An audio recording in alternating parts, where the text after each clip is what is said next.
हिंद महासागर से लेकर हिमालय तक एक नई भू राजनीतिक शतरंज बिछ चुकी है। चीन की नज़र अब भारत के पड़ोसी देशों पर है और बांग्लादेश इस खेल का सबसे बड़ा मोहरा बनता दिख रहा है। सवाल है कि क्या ड्रैगन धीरे धीरे भारत की घेराबंदी कर रहा है या ये सिर्फ कूटनीति का नया अध्याय है। चीन अब सिर्फ लद्दाख या अरुणाचल तक सीमित नहीं है, अब वो बांग्लादेश के जरिए भारत के बेहद संवेदनशील इलाकों तक अपनी पहुंच बना रहा है। तिस्ता नदी, मोंगला पोर्ट, चटगांव, ये सिर्फ जगहों के नाम नहीं हैं, ये वो पॉइंट है जहां से भारत की सुरक्षा, व्यापार और सैन्य रणनीति सीधे जुड़ी हुई है।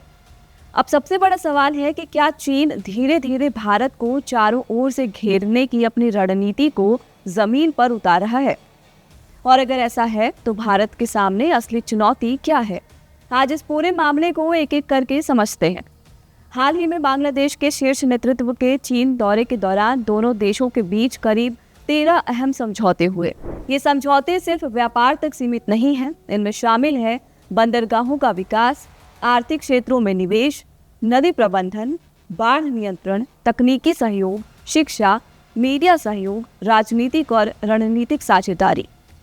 पहली नज़र में ये सामान्य आर्थिक समझौते लग सकते हैं, लेकिन जब इन्हें नक्शे पर रखकर देखा जाता है तो तस्वीर पूरी तरह बदल जाती है, क्योंकि जिन जगहों पर चीन निवेश कर रहा है वे भारत की सुरक्षा के लिहाज से बेहद संवेदनशील है। सबसे पहले बात करते हैं मोंगला पोर्ट की। बांग्लादेश का मोंगला बंदरगाह बंगाल की खाड़ी में स्थित उसका दूसरा सबसे बड़ा समुद्री बंदरगाह है। अब चीन इसे विकसित करेगा, यानी नई क्रेन, नई लॉजिस्टिक सुविधाएं, वेयर हाउस, आधुनिक पोर्ट इंफ्रास्ट्रक्चर, और इसके लिए फंडिंग भी चीन देगा।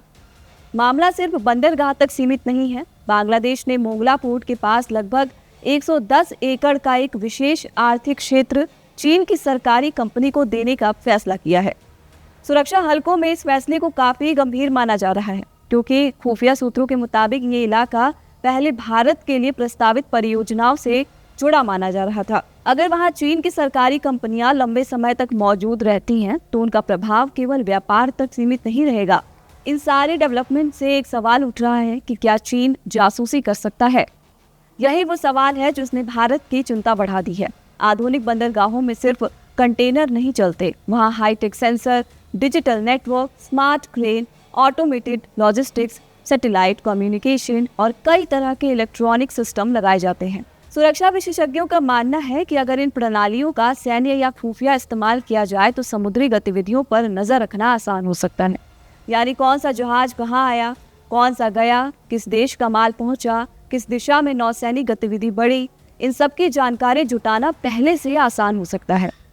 अब यहाँ एक और सवाल आता है, आखिर बंगाल की खाड़ी इतनी महत्वपूर्ण क्यों है?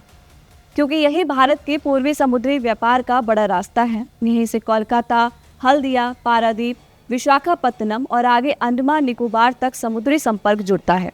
अगर इस पूरे क्षेत्र में चीन की तकनीकी मौजूदगी लगातार बढ़ती है तो भारत की समुद्री रणनीति पर इसका असर पड़ सकता है।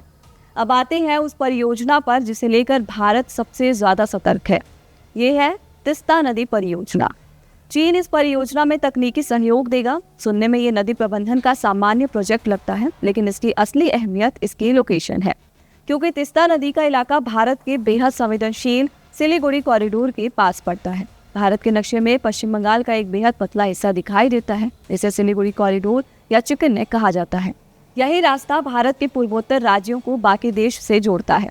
अगर तिस्ता परियोजना में लंबे समय तक चीनी इंजीनियर, तकनीकी विशेषज्ञ, सर्वे टीम और निर्माण एजेंसियां सक्रिय रहती हैं तो भारत स्वाभाविक रूप से इस गतिविधि पर नजर रखेगा। कारण साफ है, रणनीतिक रूप से संवेदनशील इलाकों के आसपास किसी प्रतिद्वंदी देश की स्थायी मौजूदगी हमेशा सुरक्षा एजेंसियों के लिए चिंता का विषय होती है। अब सबसे अहम सवाल, क्या ये सारी परियोजनाएं अलग अलग हैं या इनके पीछे कोई बड़ी रणनीति है? कई विशेषज्ञ इसे चीन की स्ट्रिंग ऑफ पर्ल्स रणनीति से जोड़कर देखते हैं। इस रणनीति के तहत चीन के हिंद महासागर के आसपास कई देशों में बंदरगाह, लॉजिस्टिक नेटवर्क और इंफ्रास्ट्रक्चर विकसित कर रहा है। इनमें शामिल है पाकिस्तान का ग्वादर पोर्ट, श्रीलंका का हम्बनटोटा, म्यांमार का क्याओ कपियो, जिबूती में सैन्य अड्डा और अब बांग्लादेश के मोंगला और चटगांव जैसे बंदरगाह। चीन इन परियोजनाओं को आर्थिक सहयोग बताता है, लेकिन कई देशों और रणनीतिक विश्लेषकों का मानना है कि भविष्य में इनका सामरिक उपयोग भी संभव हो सकता है। अब भारत के सामने सबसे बड़ी चुनौती सिर्फ चीन नहीं है, चुनौती ये है कि उसका पड़ोसी देश चीन के साथ कितनी गहराई से जुड़ता है। अगर आर्थिक परियोजनाएं धीरे धीरे रणनीतिक ढांचे में बदलती हैं तो भारत को अपनी समुद्री सुरक्षा, पूर्वी सीमाओं, साइबर सुरक्षा और खुफिया निगरानी को और मजबूत करना होगा। इसके साथ ही भारत को बांग्लादेश के साथ अपने आर्थिक और कूटनीतिक रिश्तों को भी मजबूत बनाए रखना होगा। फिलहाल इस वीडियो में इतना ही। आप इस पूरे मामले पर क्या सोचते हैं, कमेंट बॉक्स में अपनी राय जरूर दीजिए। मैं हूं सुप्रिया, कैमरे के पीछे हमारे साथी अली। देखते रहिए कड़क।